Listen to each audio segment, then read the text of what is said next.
بسم اللہ الرحمن الرحیم۔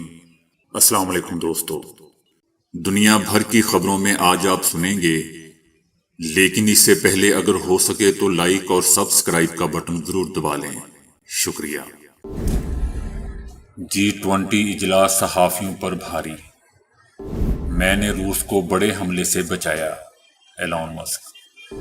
مراکش میں قیامت خیز زلزلہ، ملک بحران کا شکار ہے، سیاست کی بجائے معیشت کی فکر ہونی چاہیے، آصف علی زرداری۔ حجاب پر پابندی کے خلاف اپیلیں مسترد، گیس کی قیمت میں 50% سے زائد کا اضافہ۔ تو آئیے چلتے ہیں تفصیل کی جانب۔ بھارتی وزیر اعظم نریندر مودی نے نئی دہلی میں G20 سربراہی اجلاس کے لیے آئے امریکی صدر جو بائیڈن کا پرتپاک استقبال کیا، تاہم میڈیا نمائندوں کو ملاقات کی کوریج سے روک دیا۔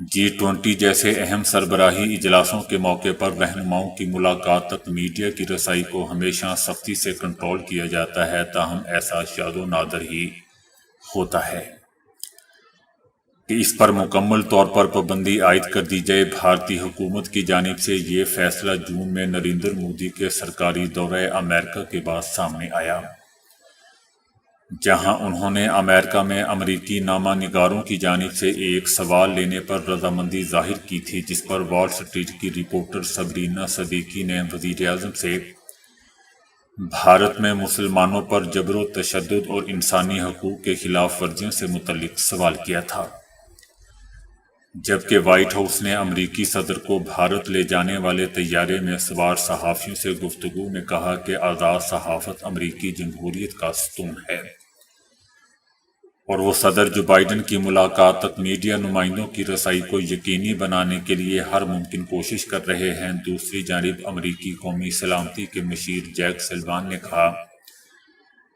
کہ ہم صحافیوں کی صدر کے معمولات تک رسائی حاصل کرنے اور اسے یقینی بنانے کے لیے سخت محنت کر رہے ہیں، تاہم طیارے کی بھارت میں لینڈنگ کے بعد صدر جو بائیڈن کو بھارتی وزیر اعظم کی رہائش گاہ کی طرف روانہ کیا گیا، جبکہ ان کے ساتھ سفر کرنے والے صحافیوں کو جانے سے روک دیا گیا۔ ایلون مسک نے کہا ہے کہ یوکرین کی سیٹلائٹ استعمال کرنے کی اجازت مسترد کر کے روس کو بڑے حملے سے بچا لیا۔ ٹیسلا اور ٹوئٹر کے مالک ایلون مسک نے کہا کہ روسی بندرگاہ کے قریب اسٹارلین نیٹ ورک کو بند کروا دیا گیا تھا تاکہ یوکرین سیٹلائٹ کی مدد سے روس پر حملہ نہ کر سکے۔ ایلون مسک کا مزید کہنا تھا کہ یوکرین کی جانب سے ان کی سیٹلائٹ اسٹار لنک استعمال کرنے کی درخواست مسترد کرنے کے علاوہ کوئی دوسرا آپشن نہیں تھا، کیونکہ ایسی صورت میں اسپیس ایکس ایک بڑے جنگی عمل کا مرتکب ہو جاتا۔ ایلون مسک نے یوکرین کی جانب سے درخواست میں متعلق کسی تاریخ کا ذکر نہیں کیا، تاہم یہ واقعہ 2022 میں پیش آیا جب یوکرین نے سب مرین ڈرون کی مدد سے روس کے ساحلی علاقے پر حملہ کیا تھا۔ مراکش کے میڈیا کے مطابق یہ ملک میں اب تک کا سب سے طاقتور زلزلہ تھا۔ زلزلہ اطلس کے علاقے ایگل میں آیا، جس کی شدت 7.2 تھی۔ امریکی جیولوجیکل سروے نے زلزلے کی شدت 6.8 بتائی اور کہا کہ یہ زلزلہ 18.5 کلومیٹر گہرائی میں آیا۔ مراکش میں آنے والے خوفناک زلزلے نے ہر طرف تباہی مچا دی، جس کے نتیجے میں تقریباً 1000 افراد مارے گئے، سینکڑوں عمارتیں منہدم ہو گئیں اور ہزاروں شہریوں کو اپنے گھروں سے بھاگنا پڑ گیا۔ یہ مرنے والوں کی ابتدائی تعداد ہے۔ زیادہ تر اموات دوستوں پہاڑی علاقوں میں ہوئی، جہاں تک ریسکیو کے لیے پہنچنا مشکل ہے۔ زلزلے کے مرکز کے قریب ترین موجود پرانے شہر میں کچھ عمارتیں گر گئیں۔ خوفناک زلزلے میں ایک ہی خاندان کے 5 افراد مارے گئے۔ ویڈیوز میں سینکڑوں خوفزدہ لوگوں کو شاپنگ سینٹرز، ریسٹورنٹ اور اپارٹمنٹ سے باہر نکلتے دکھایا گیا۔ زمین تقریباً 20 سیکنڈ تک ہلتی رہی۔ لوگ ہاتھوں سے ملبہ ہٹانے میں مصروف ہیں، ریسکیو کے لیے مشینری کی آمد کے لیے منتظر ہیں۔ مراکش کے میڈیا کے مطابق یہ ملک میں اب تک کا سب سے طاقتور زلزلہ تھا۔ زلزلے کے جھٹکے پڑوسی ملک الجزائر میں بھی محسوس کیے گئے۔ الجزائر کے سول ڈیفنس نے کہا کہ ان جھٹکوں سے کوئی جانی یا مالی نقصان نہیں ہوا۔ دوستو 2004 میں شمال مشرقی مراکش میں الحوثیمہ میں زلزلے سے لگ بھگ 628 افراد مارے گئے تھے۔ 1960 میں اگادیر میں 6.7 شدت کے زلزلے سے 12,000 سے زائد افراد مارے گئے تھے۔ آصف علی زرداری نے کہا ہے کہ الیکشن کمیشن آئین کے مطابق انتخابات کا انعقاد کروائے گا۔ مردم شماری کے بعد الیکشن کمیشن نئی حلقہ بندیاں کروانے کا پابند ہے۔ چیف الیکشن کمشنر اور تمام ممبران پر ہمیں پورا اعتماد ہے۔ آصف علی زرداری نے کہا کہ ملک بحران کا شکار ہے، سیاست کی بجائے معیشت کی فکر پہلے کرنی چاہیے۔ انہوں نے کہا کہ نگراں حکومت SIFC کے منصوبوں کو جلد از جلد مکمل کر کے ملک کو ترقی کی راہ پر ڈالے۔ آصف علی زرداری نے کہا کہ ملک اس وقت ایک معاشی بحران سے گزر رہا ہے، جس کے لیے ہم سب کو سیاست کی بجائے معیشت کی فکر پہلے کرنی چاہیے۔ ملک ہے تو ہم سب ہیں۔ فرانس کی ایک عدالت نے عبایا پر پابندی کے خلاف درج اپیلوں کو مسترد کرتے ہوئے قانون کی توثیق کر دی۔ فرانس نے گزشتہ چند سال کے دوران اپنی اسلام دشمنی اور اسلاموفوبیا پر دوستوں مبنی پالیسیوں کی شدت میں مزید اضافہ کر دیا ہے، جسے ان ممالک کے سیاسی اور سماجی رجحان میں بخوبی دیکھا جا سکتا ہے۔ میکرون کی قیادت میں فرانس کی موجودہ حکومت نے گزشتہ مہینے اعلان کیا تھا کہ اس سال مسلم طلبہ کو عبایا پہننے کی اجازت نہیں ہوگی۔ اس اقدام کے لیے یہ بہانہ پیش کیا گیا کہ عبایا فرانس کے سیکولر تعلیمی نظام کے قوانین کے منافی ہے۔ اس سے قبل مذہبی رجحان کا اظہار قرار دیتے ہوئے مسلمانوں کو سکارف پہننے سے بھی روک دیا گیا تھا، اور اب فرانس کی ریاستی کمیٹی نے، جسے اس ملک کی سب سے اہم ایگزیکٹو عدالت قرار دیا جاتا ہے، ان تمام اپیلوں کو مسترد کر دیا جو اسلامی لباس پر پابندی کے خلاف درج کی گئی تھی۔ عدالت نے دعویٰ کیا کہ اسکولوں میں عبایا کے پہننے پر پابندی فرانس کے آئین کے عین مطابق ہے۔ مذہبی علامتوں کو ظاہر کرنے کی کسی صورت سے اجازت نہیں دی جائے گی۔ یاد رہے دوستو کہ فرانس کی حکومت نے سن 2004 میں اسلامی حجاب پر بھی پابندی عائد کر دی تھی۔ فرانس کی 6.60 کروڑ کی آبادی میں 10% مسلمان ہیں۔ تاہم پیرس نے، جو خود کو آزادی کا علم بردار کہتا ہے، اسلامی لباس کو اس ملک کے لیے سیکولر نظام کی خلاف ورزی قرار دیا ہے۔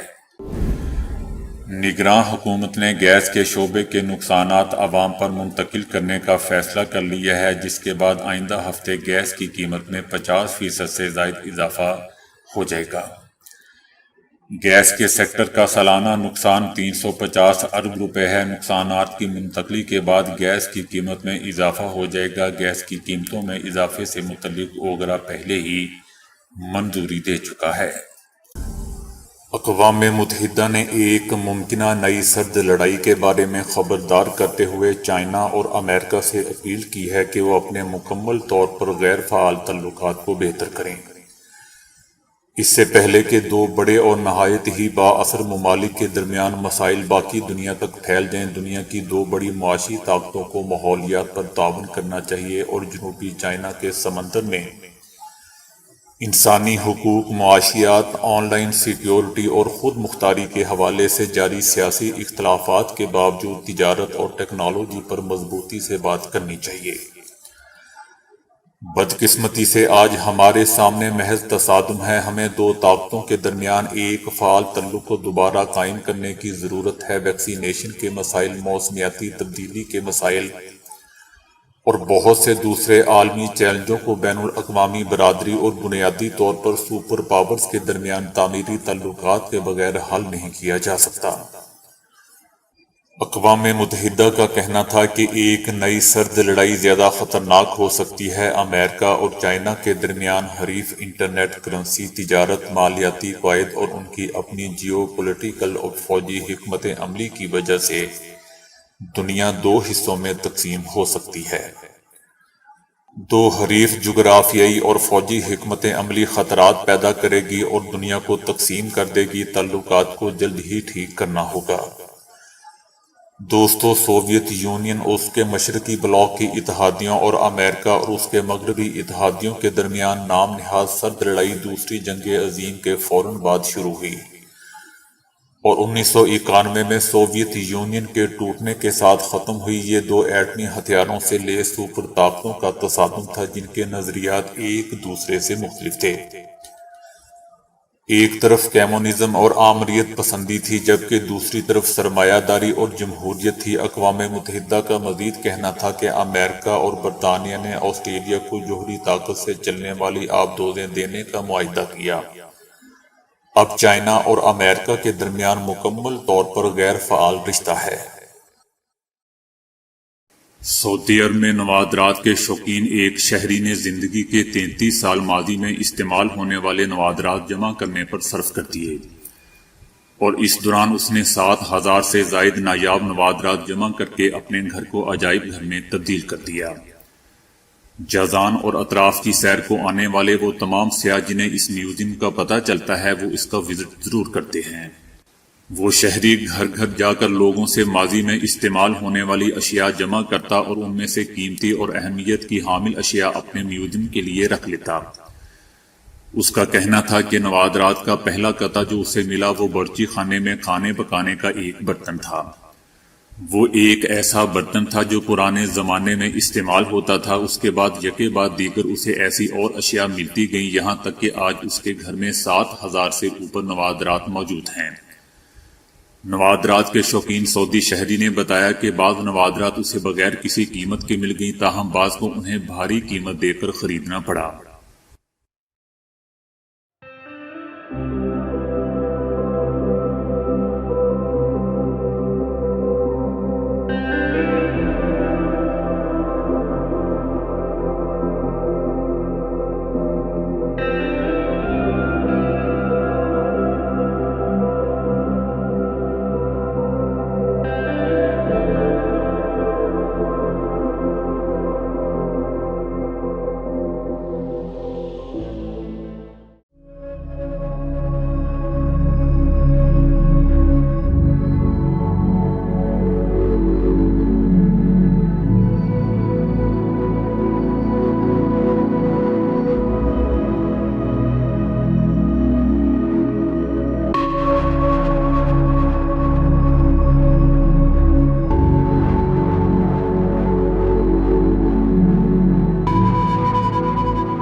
تو دوستو ابھی کے لیے اتنا ہی۔ ویڈیو کو لائک اور شیئر کرنے کا بہت بہت شکریہ۔